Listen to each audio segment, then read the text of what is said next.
The Relief series links the photographic process to the much older, deeply human history of mark making. I start with an original photograph and then carve or burn, blast, or paint on it, creating tactile interventions in the photograph's surface. I'm turning my photos into 3D objects that reference relief sculpture. I wanted to make pictures that look like they've been touched, that show the experience of making them. You can see my hand in every photograph. We're used to that with painting and sculpture, but we don't get to see it very often with photography. With this work, I'm complicating the idea of truth. I'm adding traces of light, scans, handmade markings, ash, bullet holes, to explore what's beyond visible truth. There we go, that's my tool. Distressing the photo may violate the representational spirit of photography, but it opens up our visual world to possibility. The first thing I do is shoot a photograph. I'm sticking to traditional landscapes and portraits because the interventions that I put on top of it are so wild and unpredictable that I wanted something that had a very formal approach underneath.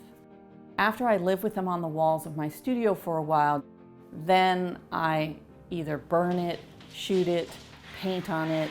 It takes a long time to figure out how the scan that I put on top interacts with the background, what place to put it in, and then after that, what intervention works best on top. It's very intuitive, and it allows for accident to become a big part of the piece. You don't want too much accident because then you set the paper on fire or you rip a hole through the middle of the photograph. When I'm deciding where or how to rip, mold, or slice, I concentrate on what is unspoken, unacknowledged, unexplained, and overlooked. There's sort of an interplay of order, precision, and disintegration that creates an alchemy of an imagined place. These interventions invite the viewer to make the emotional connections based on their own past.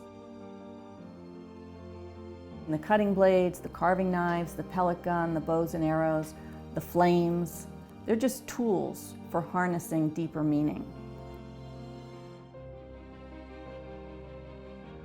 I guess my goal is to create something new from destruction. When I'm making the marks on the paper, I'm finding the point where there is actual resistance to me or to the tool, or in this case, a flame. I try to go to that point where it seems reckless to go forward or until the paper burns or breaks, which of course it has. Finding that edge, though, is very often where the piece begins.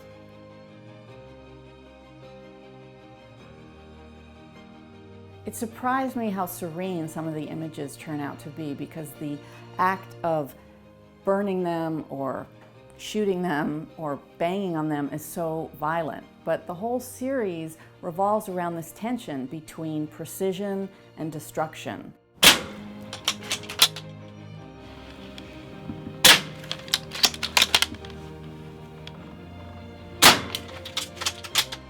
It's my way of creating a photograph about loss and absence, but also loss of control. Maybe it's a threat or a dashed hope or an unfair assumption or an impending change of fortune. These emotions deserve respect and consideration.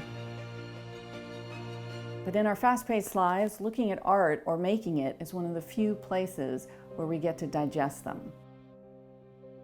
From that tension, the meaning of the original image becomes entirely new.